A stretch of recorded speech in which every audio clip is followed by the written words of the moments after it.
This segment of Founders and Visionaries is brought to you by Aloha Shoyu.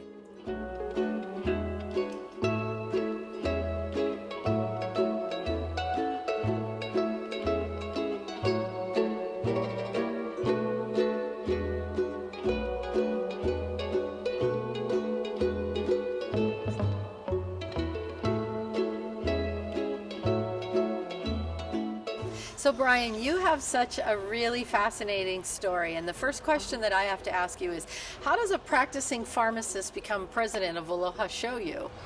I took a leadership class with a guy named Glenn Furuya, and it was very inspiring and instrumental in me making the decision to leave pharmacy as a career and following the passion or following the dream in a sense. Coming into the business and, really coming back. And your dad passed away, and so you were carrying on what he had started. Right. In 1996, he succumbed to cancer. And at that time, I stepped into his position on the board of directors. In 2001, made a decision to come work for the company. Now, it must have been a fairly big adjustment for you, a whole different skill set from where you were at in your previous career. Absolutely. Overall, it was just the whole change of being sort of responsible for people now in terms of their livelihoods. And we have at least a couple of employees that I can think of that have been with the company for over 30 years now. Wow. I think everyone has a commitment and a focus in terms of what we are doing or what we are trying to accomplish. What is your vision for the future? When you came on board, you needed to sort of kick it to the next level. What did that mean for you? We took a look at the mainland market and our attempt to try and build a national brand. What are some other ideas that you have for the future of the company? One of the things that we're working on right now is a co-packing strategy. It creates some diversity for us. What we offer with respect to this co-packing type situation will be production of the product. I think we're in a warehouse here that would help us to store that product. But what we also can offer to that company is basic distribution and sales. What we've built is a channel to the mainland. And for a lot of local products, many individuals having grandma's recipe and wanting to bring it to market. Just having a family business survive through 3 generations is an incredible accomplishment.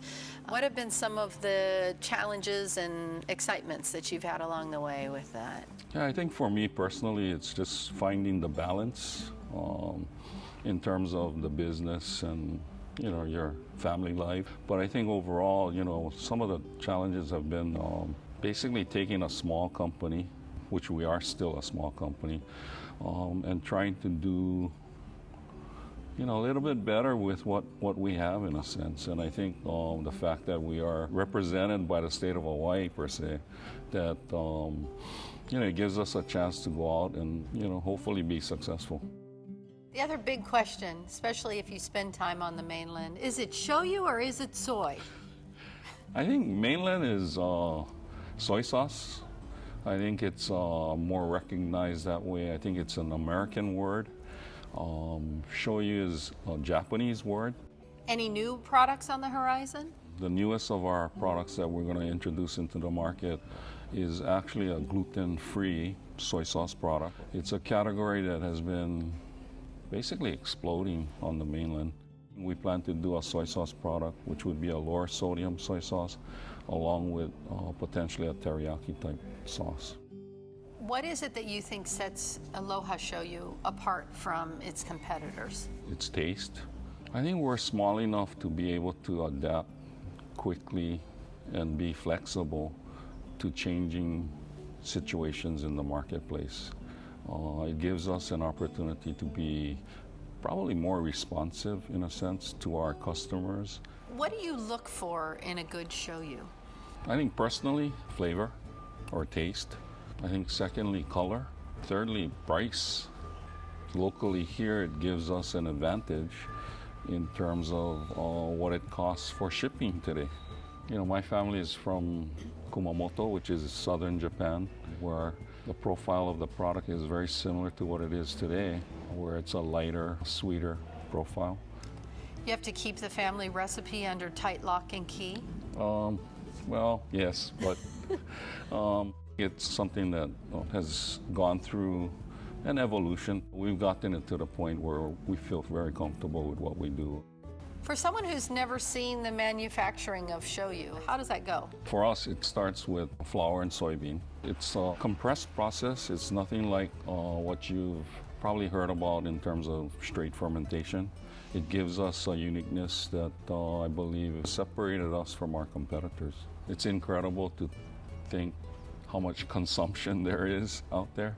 We're so fortunate in terms of having the support of the local people. And you know, local people live abroad. A lot of times what they miss or what they're looking for are products of Hawaii.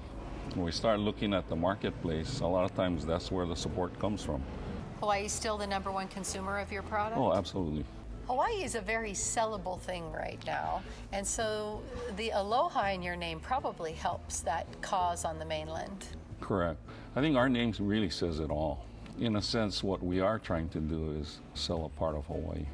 You do more than just make your own shoyu or soy sauce. You actually make your own packaging here too, right? That's correct, Kim. We do actually manufacture all of the plastics that we package our products in.